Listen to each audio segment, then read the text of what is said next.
lived in this valley. So what's this doohickey do? So this is a moisture density gauge. Okay.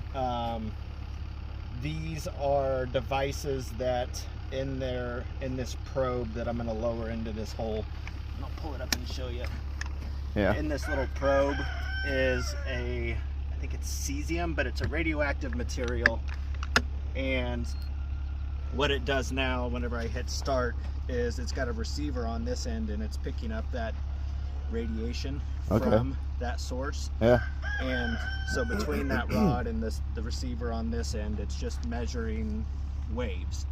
And those waves are going to tell us what a dry density is for the material. Okay. And then I'll stick this doohickey in, and that's my moisture content. And so those two will tell us how well the material is being put in place relative to its like perfect placement.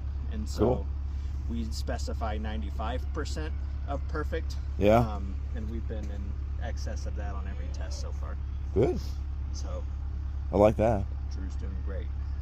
So just to make sure I understand the wavy thing you were talking about, I know what you mean. When it's like too when it's too wet, yeah, it rolls.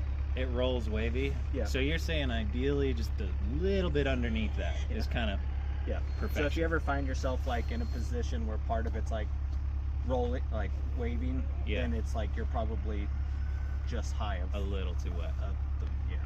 But that only applies to this kind of silty sand material. Silty sand like whenever you have like gravels and stuff, like your optimum moisture content's like 5%. Okay. And at that point, you're putting very little water into it. And then clays are a whole nother game. Yeah.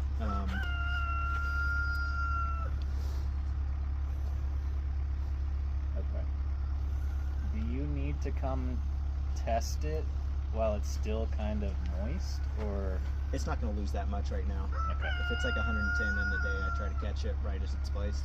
Okay. Because it will lose a little, but this time of year, it's not that big a deal if I'm a day or two behind you or something like that.